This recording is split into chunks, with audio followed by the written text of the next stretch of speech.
Bonjour à tous, bienvenue pour cette rencontre intitulée Un ailleurs.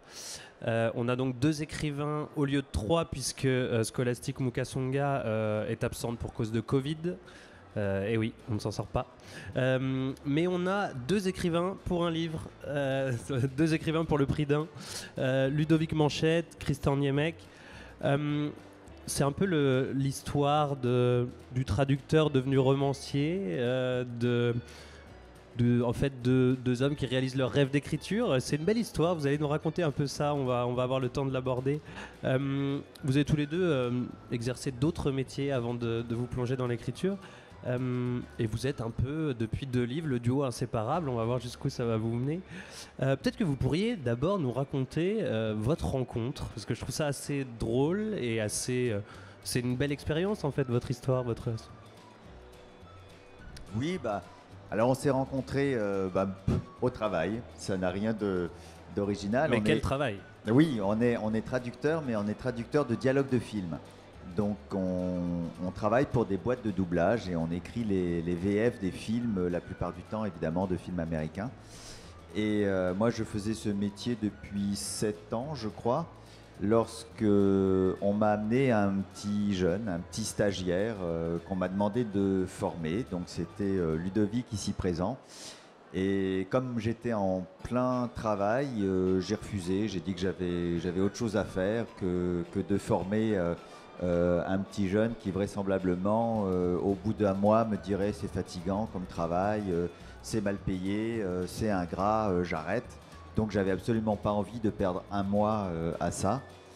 Et puis donc on l'a donné à quelqu'un d'autre. Quelqu'un d'autre a été chargé de s'occuper de lui. Et comme la personne n'a pas osé refuser une 2e fois, il l'a fait travailler dans un grenier à peine éclairé. Il l'a fait travailler sur une série très compliquée, sans scénario, sans script, sans dictionnaire, sans rien. Là j'ai jugé que c'était quand même un petit peu méchant comme bizutage. Je suis allé voir ce qu'il avait fait comme adaptation, donc, puisque notre métier c'est d'adapter les dialogues anglais en français. Et là, j'ai été assez étonné. Il avait fait un travail d'excellente qualité. Et je me suis dit, en gros, il est un peu fait pour ça, quoi. Donc, effectivement, on va s'occuper de lui. Et on a commencé donc à travailler ensemble sur des traductions de dialogues de films. Et le duo a immédiatement fonctionné. Alors que c'est souvent difficile de travailler à 2, c'est souvent difficile d'écrire à 2. Même si ce sont de simples traductions, quand on est 2, il y en a toujours un qui préfère sa traduction à l'autre et après il y a des petites querelles d'ego qui se mettent en place. Et là tout se passait très bien.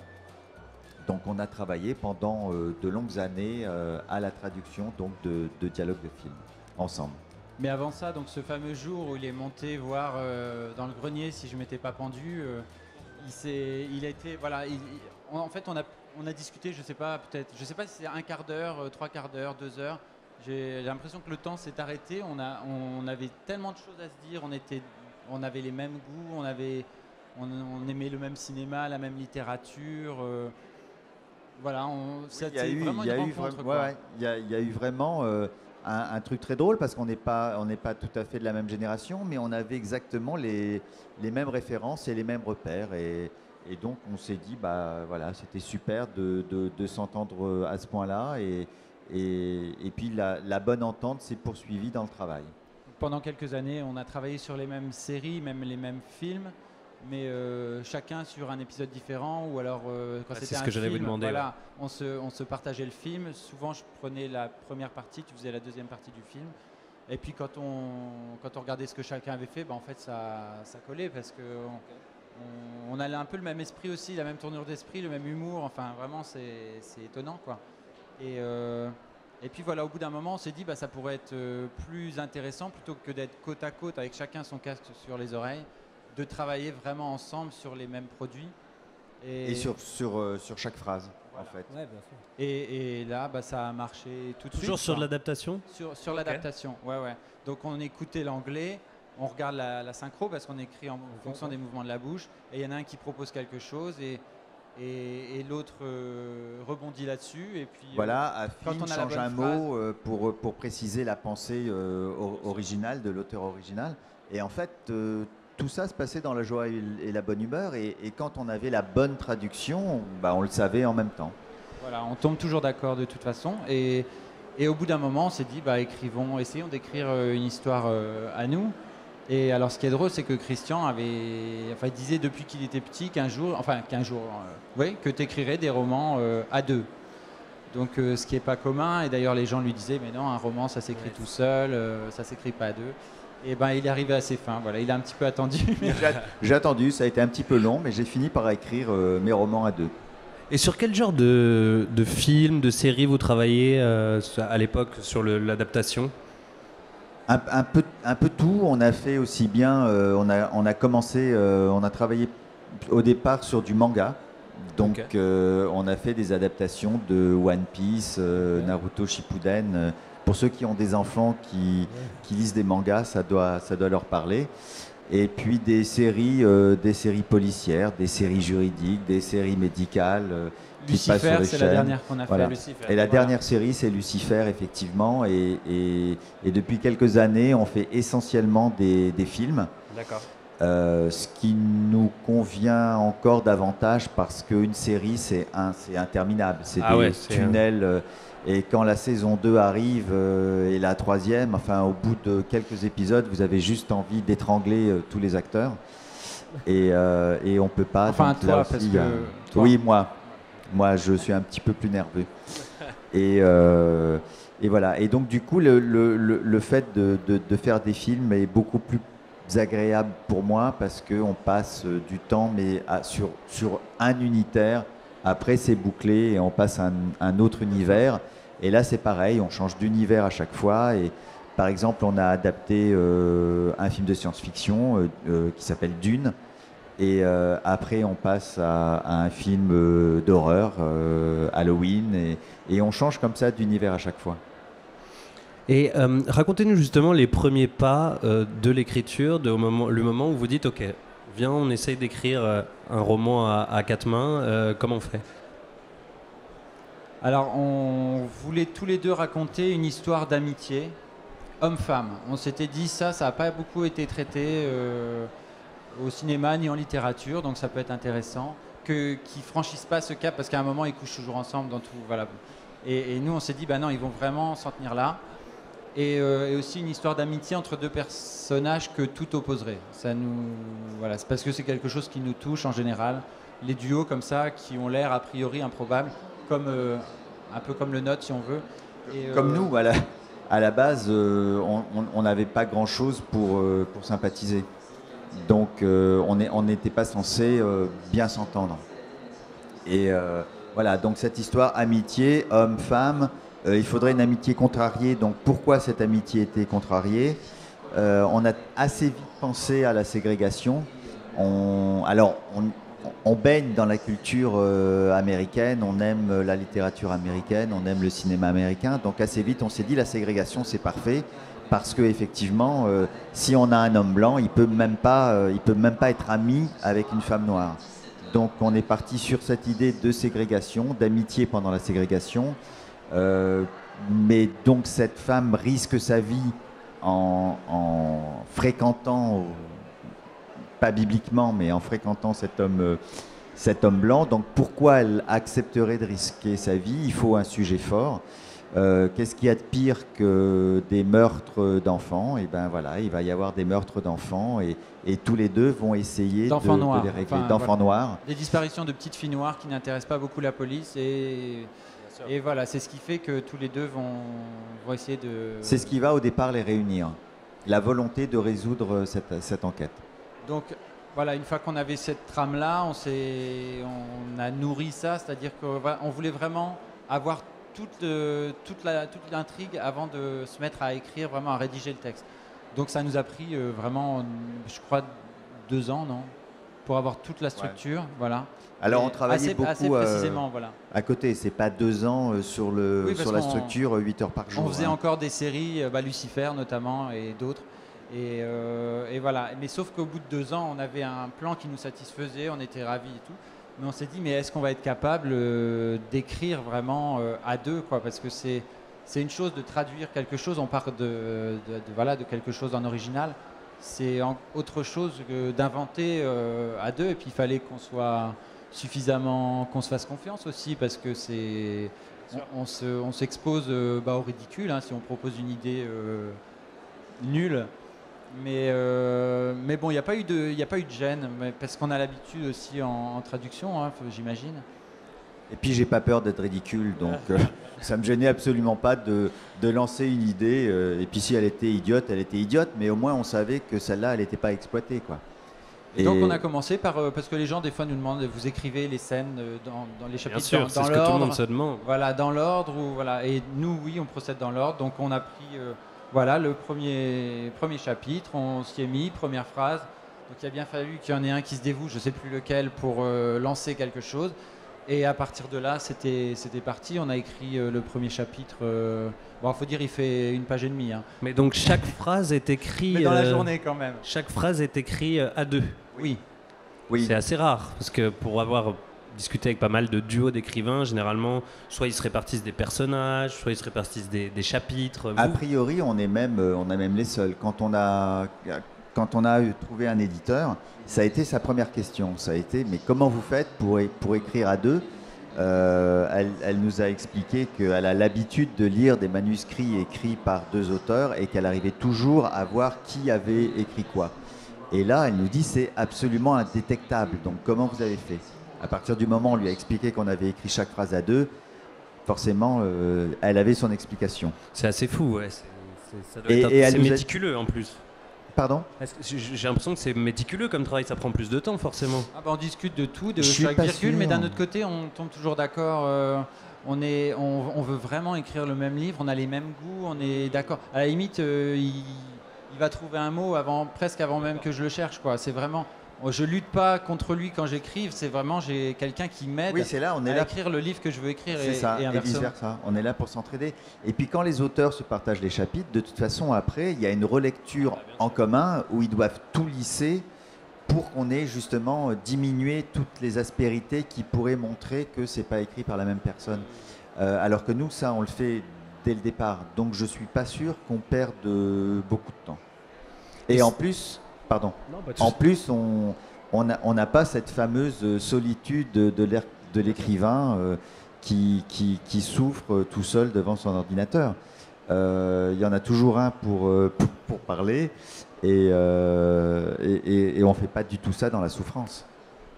Et est-ce que, avec un peu l'usure de l'exercice, est-ce que vous arrivez à trouver des petites spécialités à chacun ? Il y en a un qui est très bon pour ça, il y en a un autre qui est meilleur pour ça. Je suis plus drôle. Non. Bon. Non, pas du tout. Je passe.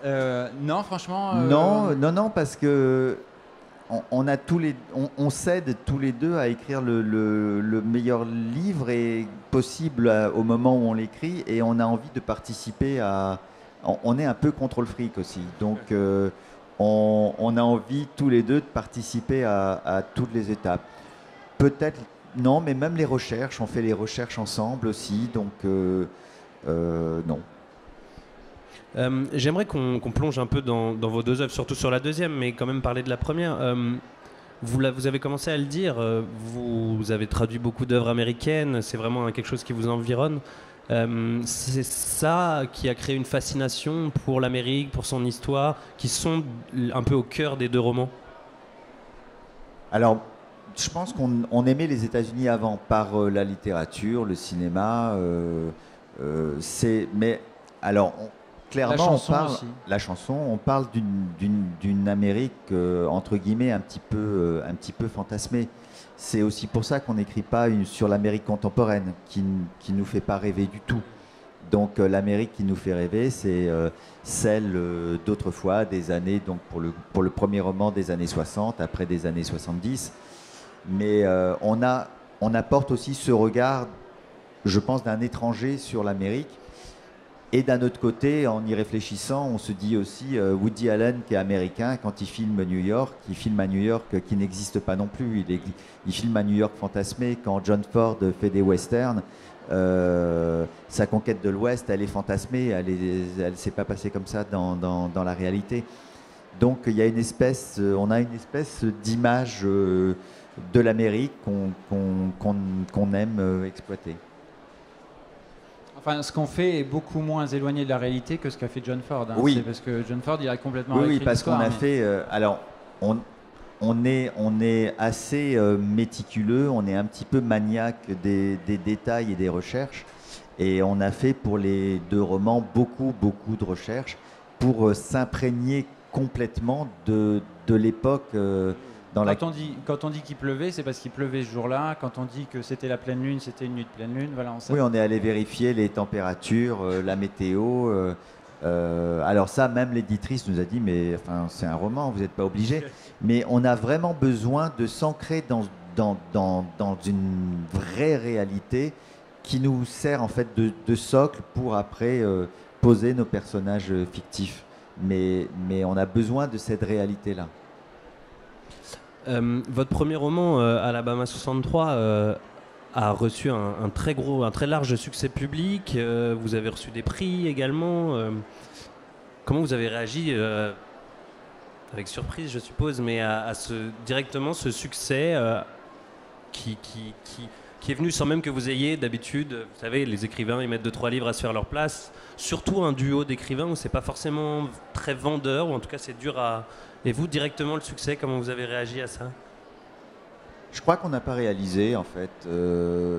Quand la maison d'édition nous annonçait toutes les semaines les chiffres de vente, on disait ah oui ok merci. Et en fait c'était normal, mais on trouvait ça tout à fait normal. Quand on a signé pour le livre de poche, pour les qui sortent en poche, en fait, on a signé ce contrat-là 4 mois avant la sortie du grand format. Et ils nous ont appelé en nous disant vous avez signé, on cède les droits pour le poche et tout. On dit très bien, merci, au revoir. Et ils nous rappellent en nous disant non mais vous n'avez pas bien compris, c'est pas commun quoi. Voilà. Elle nous a même dit c'est assez exceptionnel, surtout pour un premier roman, de signer les droits poche avant la sortie du brochet. D'habitude, les éditeurs de livres de poche attendent de voir si le livre marche avant de proposer de le sortir en poche. On a pris nous, tout on débarquait, ça. donc ça nous paraissait normal. Et puis lui, en plus, il n'est jamais satisfait. Non, moi, je suis Monsieur Plus. Voilà. Donc, j'ai pris ça avec, c'est normal. Donc, Et du coup, ça rejoint ce que j'allais vous demander ensuite, c'est est-ce qu'on se met une pression ou est-ce qu'on place la barre plus haut quand on se lance dans le deuxième ? Non, parce qu'on... On avait vraiment confiance, mais a posteriori, je me dis même... Quand on a commencé à écrire, en fait, on pense pas au succès. On pense pas au succès, on pense pas au lecteur, on fait abstraction de tout ça et on essaye de raconter une bonne histoire et une histoire qui nous plaise à nous. Donc, et on avait commencé à travailler dessus avant aussi le succès d'Alabama, avant même sa sortie.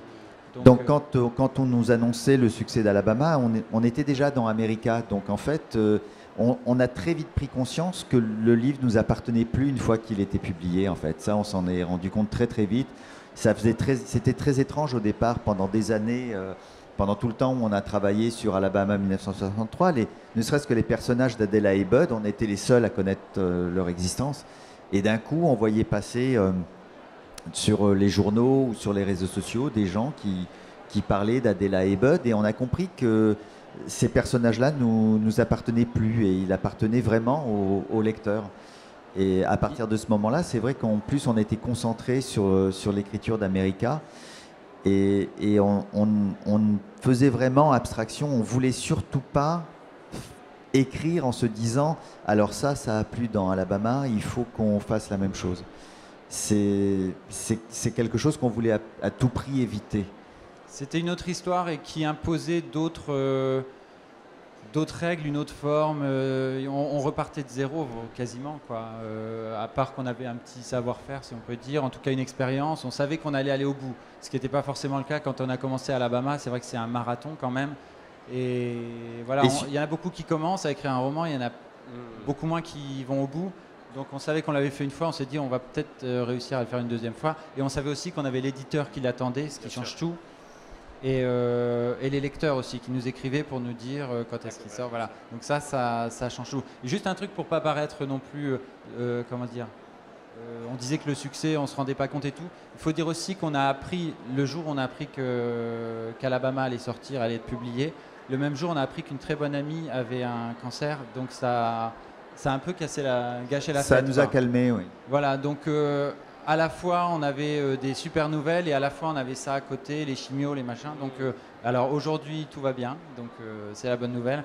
Mais sur le moment, enfin et pendant des mois, voilà, c'était pas, on avait autre chose en tête, quoi.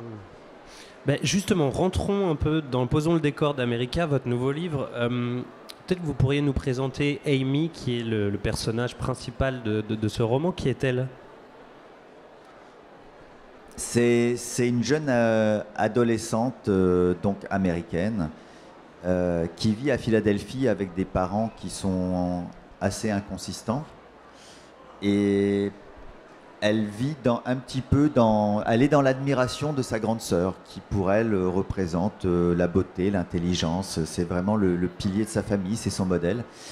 Et sa grande sœur, elle la surprend une nuit. Sa grande sœur a décidé de fuguer, de quitter la maison, parce qu'elle a un rêve, c'est de devenir Playmate. Donc elle rêve de poser pour le magazine Playboy. Il faut que je précise que ça se passe en 73. Donc les motivations à ce moment-là n'étaient pas tout à fait les mêmes. Et donc elle laisse partir sa grande sœur qui lui promet de lui donner de ses nouvelles. Et puis un an plus tard, Amy n'a pas de nouvelles de sa grande sœur. Elle perd sa meilleure amie aussi dans un accident. Plus rien la retient à Philadelphie et elle décide d'aller retrouver son pilier, donc sa grande sœur. Et elle part comme ça sur les routes à l'aventure. Elle décide d'aller de Philadelphie à Los Angeles. Et l'idée, c'était de lui faire donc rencontrer de la côte est à la côte ouest. Et traverser tous les États-Unis. Voilà. Et elle va rencontrer au cours de son voyage des tas de gens qui vont l'aider à se découvrir aussi elle-même. C'est d'ailleurs une jeune fille qui a beaucoup de ressources, beaucoup d'imagination, qui s'invente des identités, elle est déjà assez mature pour son âge quand même. Les filles sont plus matures que les garçons, jeune homme. Donc c'est pour ça aussi que c'est une fille. Parce qu'elle est assez jeune. À la fois on s'inquiète plus pour elle, parce que c'est une fille, et à la fois sans doute qu'elle a plus de ressources. Et elle est justement à un âge où on se pose... Si elle avait eu 18 ans, elle aurait pu anticiper les dangers qu'elle courait. Mais elle est à un âge où on ne se pose pas toutes ces questions. Elle veut aller voir sa sœur, elle y va. Où est le problème ? Et c'est à la fois c'est aussi cette naïveté qui la sauve et qui la rend attachante. Et ça a été aussi une des difficultés de l'écriture, c'est que donc on a un personnage très jeune, mais on voulait pas écrire un roman jeunesse, et il fallait qu'elle soit confrontée à certaines situations et qu'elle dise des choses qui soient quand même plus profondes que ce qu'on s'attend d'une jeune fille de son âge. Parce que ce qu'il faut dire, c'est qu'on l'a écrit à la première personne, on s'est mis dans sa peau. Pour nous, c'était le défi avec ce roman-là, c'était déjà parce qu'on est deux, donc d'écrire jeu, c'était intéressant pour nous, et en plus d'être dans la peau d'une petite fille. Donc, écrire à hauteur d'adolescente, voilà, sans que ça paraisse enfantin. C'est ça. Ouais. C'était tout le défi. Et c'est à ce moment-là, pour le coup, c'est Ludovic qui a eu cette idée de génie. Bah, c'est pas une idée vraiment, mais je me suis dit que ça avait été fait quelque part, d'avoir des... En fait, dans les brefs de comptoir, vous avez des pensées très profondes qui n'en ont pas l'air. Et on s'est dit, si des gens avinés peuvent avoir ces élans-là, peut-être qu'une jeune fille, sans s'en rendre compte, va pouvoir dire des choses qui la dépassent un petit peu, quoi. Et donc ça a été ce biais-là qu'on a pris elle, il faut surtout pas qu'elle se rende compte de ce qu'elle est en train de dire. Et puis évidemment, elle rencontre aussi des gens sur sa route qui vont pouvoir penser des choses. Et en fait, c'est profondes. les adultes qui sont autour d'elle qui interprètent ce qu'elle dit avec sa naïveté, et c'est eux qui comprennent, et c'est le lecteur surtout, ouais. qui comprend la profondeur de ce qui lui échappe, même à elle. Ou même Donc le c'était danger, qui voit le danger avant elle, souvent. Et ça, c'était un exercice assez compliqué. On était tout le temps sur le fil. Mais comme pour Alabama 1963, où on parle de ségrégation, on parle quand même de meurtre de petites filles. Et en même temps, on voulait faire quelque chose de joyeux, pas de quelque chose de glauque. Et donc, dans certaines situations où les personnages se retrouvent entre eux, il y a de l'humour, il y a ces choses-là. Et là aussi, on était sur le fil parce qu'on se disait, est-ce qu'on peut faire des scènes drôles dans une situation aussi lourde et aussi dure? Et il y a des gens qui nous disent, qui culpabilisaient à certains moments d'éclater de rire en lisant le livre, alors qu'effectivement, ça traite de sujets assez sombres. Mais on voulait surtout pas écrire un roman sombre. Et quand quelqu'un nous a dit, je crois que c'était sur un magazine, qu'on avait écrit un roman lumineux, ça nous a vraiment plu parce que c'était la difficulté pour nous de l'écriture de ce livre. Et il y a aussi un petit plaisir d'écrivain, un petit rêve d'écrivain, et c'est là aussi où on voit le côté lumineux. C'est peut-être le road movie, c'est quand même un truc, tout le monde a une fois envie de vivre son histoire et peut-être de l'écrire du road movie, non? En tout cas, c'est sûr que pour nous, c'était oui, c'était aussi un rêve, et on s'est dit, c'est pour ça qu'on l'a placé aussi dans les années 70, parce que c'était beaucoup plus facile. Maintenant, le stop est interdit aux États-Unis, donc c'était beaucoup plus facile. À l'époque, tout le monde voyageait en stop, et on a lu beaucoup de biographies de gens qui, même qui sont devenus célèbres par la suite, qui expliquaient qui jusqu'à 25 ans, ils s'étaient déplacés à travers les États-Unis qu'en stop. Donc les années 70 aussi permettent ça. Et de lui faire rencontrer en plus sur sa route alors il y a des personnalités, il y a des gens connus, des gens soit qui vont être connus un peu plus tard, soit qui le sont déjà. Et puis des figures aussi de l'Amérique de l'époque, le vétéran du Vietnam, le hippie, les ce genre de, hippies. voilà. Une femme qui vit seule, ce qui préfigure aussi le début d'un désir de créer aussi une nouvelle société.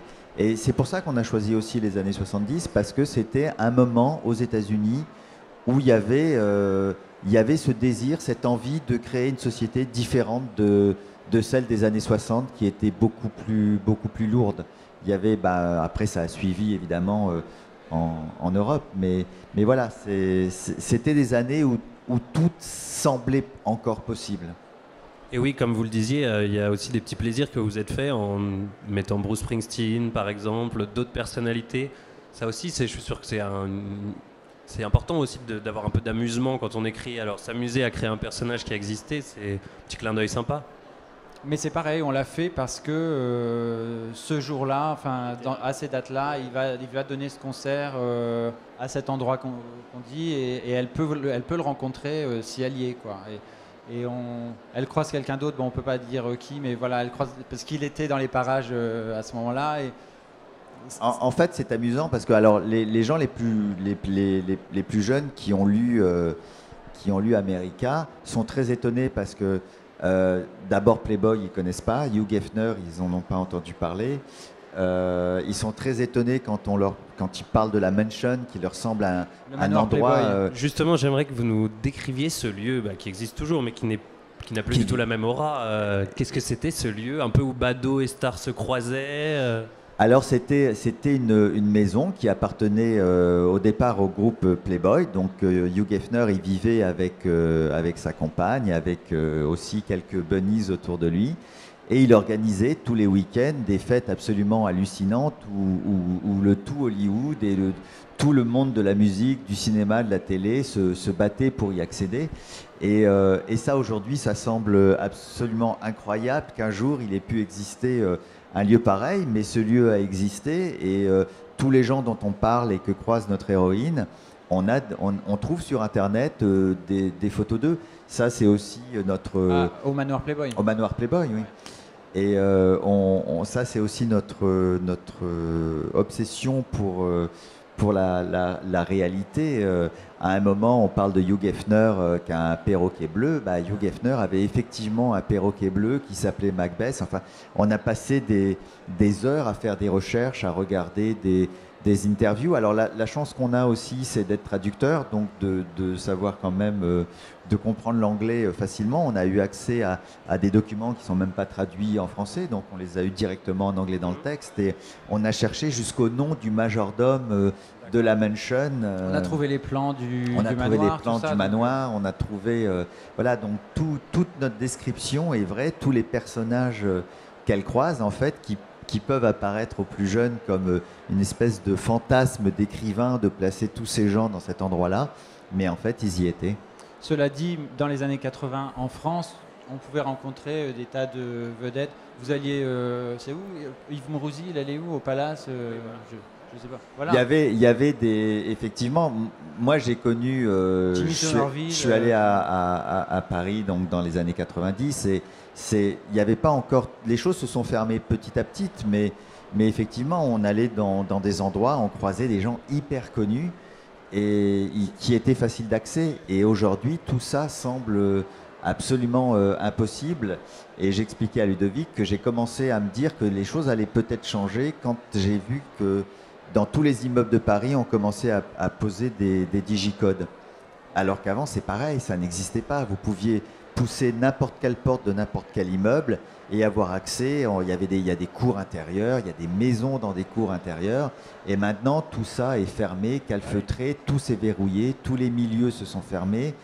Dans les années 90, j'ai rencontré hyper facilement des gens très connus. Et je me disais, mais j'aurais dû garder leur numéro de téléphone parce que quand on cherchait un éditeur, je me dis, j'aurais pu me servir des contacts que j'avais, du fameux réseau, mais j'avais pas gardé tout ça parce que ça me semblait tellement naturel de sortir et de croiser Carla Bruni ou Jerry Hall, si ça parle aux gens dans la salle, que je pensais que ça allait durer comme ça toute ma vie et pas du tout. Les choses se sont très vite refermées. Et... à travers vos deux romans, on a l'impression aussi qu'il y a l'idée de peindre un peu à la fois le rêve américain, ce qu'on a à Londres, mais aussi les coulisses, l'envers du décor. C'est jouer sur cette dichotomie qui vous intéressait aussi. On peut fantasmer sur les États-Unis, mais il y a quand même une réalité qui est dure, qui est âpre, qui est brutale. On ne voulait pas que toutes les gamines de 12-13 ans prennent la route. Et donc il fallait leur montrer aussi que ça pouvait être dangereux. Et puis évidemment, les États-Unis, ça nous faisait rêver quand on était petit et encore aujourd'hui d'une certaine façon. Mais on sait aussi que les États-Unis, c'est aussi... on est suffisamment vieux maintenant pour savoir que tout n'est pas si simple. Mais les armes, etc. On voulait aussi parler de cette Amérique-là, évidemment. Il y a une petite anecdote qu'on nous a racontée. C'est une CPE, je crois, qui nous a raconté qu'elles avaient, dans un lycée, dans un collège, il y avait eu la fête de fin d'année. Et en fin d'après-midi, ils se sont rendus compte qu'il manquait deux gamines de 13 ans. Et là, évidemment, tout le monde s'est affolé. Qu'est-ce qui s'était passé? On les a cherchées partout. Et on les a retrouvées dans une gare, dans une ville à une 50aine de kilomètres de là. Et elles avaient fugué pour aller rejoindre Starsky et Hutch à Los Angeles. Donc, alors Starsky et Hutch, je ne sais pas si... Voilà. Donc, et ça nous a fait rire parce que on s'est dit, mais en fait... Cela dit, tu as un copain qui a fait ça aussi. Ouais, ça pourrait être notre héroïne qui avait cette idée-là et ça collait parfaitement. Et c'est pour ça qu'elle nous disait que le roman l'avait beaucoup fait rire parce que quand elle avait lu ça, elle avait connu deux petites filles qui avaient fugué ensemble pour aller rencontrer leurs idoles. Donc voilà, c'est très mignon et comme quoi effectivement des enfants sont capables de faire ça encore dans les années, alors je pense que c'était dans les années Starsky et Hutch, c'est dans les années 90 ou 80, je ne sais plus. Mais pour autant, il y a beaucoup de bienveillance dans le roman parce qu'on avait envie de ça, on avait envie d'une histoire à la fois d'amitié, de bienveillance, de liberté. En plus, on écrivait, on était en plein Covid. Et nous, ça s'est très bien passé pour nous. Hein. On était sur les routes des États-Unis, si on peut dire, en tout cas dans notre tête, quoi. Toute la journée. Et puis on était dans le manoir Playboy avec Hugh Hefner et tout. Donc c'était plutôt très chouette. Il y a pire. Ouais, on a écrit vraiment un roman qui nous a fait plaisir, qui nous a fait du bien. Et a priori, aujourd'hui, il fait beaucoup de bien aux gens aussi, donc ça nous plaît. Et il y a même un libraire qui nous a dit que quand il avait lu le roman, il avait tellement senti le plaisir qu'on avait pu avoir à l'écrire que ça, pour lui, notre roman donnait envie d'écrire, en fait, pour ressentir le plaisir que nous, on avait pu ressentir. Donc ça aussi, c'est un beau compliment. Est-ce que vous avez déjà commencé à écrire le suivant? Est-ce qu'on est vraiment sur une trame 100% américaine ou est-ce que vous allez partir vers d'autres contrées? Non, on va changer de terrain de jeu pour le 3e. En fait, mais c'est même pas... À la fois, on a envie de toute façon de surprendre les gens et de ne pas toujours leur servir la même histoire, voilà. Mais de toute façon, on a trouvé une histoire qu'on a vraiment envie de raconter et qui se prêtait plus à un autre continent. Donc voilà, on s'interdit rien. Donc, voilà, c'est ce que je voulais dire. On veut rien s'interdire. Donc on a fait 2 romans qui se passent aux États-Unis. C'est pas pour ça que le 3e se passe aux États-Unis. Mais on va pas non plus s'empêcher d'écrire sur les États-Unis. On veut écrire ce qu'on a envie d'écrire et on a ce luxe-là et on a ce luxe aussi d'être suivi par la maison d'édition qui nous fait confiance. Donc voilà. On veut rien s'interdire. Et ça séduit les lecteurs, donc autant continuer tel que vous êtes, tel que vous faites, c'est très bien. C'est que là, par exemple, on nous demande beaucoup. Le premier se passe dans les années, donc en 63, le 2e en 73. Donc on nous demande est-ce que le prochain va se passer en 83. Mais on se dit si on fait ça, ensuite on va être obligé de faire 93 et on n'a pas fini. Voilà. Est-ce que le titre va commencer par un A parce que les 2 premiers commençaient par un A, etc. On se dit si on fait ça, il va falloir qu'on fasse ça toute notre vie aussi. Et on a fait des séries, donc on a été prisonnier d'une certaine façon de ce genre de contraintes et d'être toujours dans le même univers. Là, on est passé du roman policier pour le premier. Au road trip dans le 2e, à encore autre chose dans le 3e. C'est vraiment ce qu'on aspire à faire, quoi. Et en même temps, les gens nous disent qu'on nous retrouve complètement, qu'ils retrouvent notre goût du dialogue, notre humour aussi. Alors, on nous demande aussi souvent, est-ce que le fait d'avoir écrit des dialogues pour les séries américaines influe sur notre écriture? Je pense que si ça influe, c'est justement comme le disait Ludovic, le fait d'avoir été enfermé en écrivant des séries, on veut surtout pas ça. Donc on veut plus être enfermé dans une case. Donc cette envie de changer d'univers à chaque fois, de se renouveler à chaque fois et de surprendre le lecteur à chaque fois. Ce qui peut être hyper casse-gueule, hein, mais pour l'instant ça marche. Mais c'est casse-gueule aussi de faire toujours la même chose et c'est sûr. On n'a pas envie d'écrire le même livre et on n'a pas envie que les lecteurs lisent le même livre. Eh ben on attend ça avec impatience. Je vous remercie beaucoup. Merci beaucoup. Je vous invite à aller retrouver les auteurs sur leur stand, bien évidemment. Merci à vous, merci à tous, et puis à bientôt. Merci. Merci.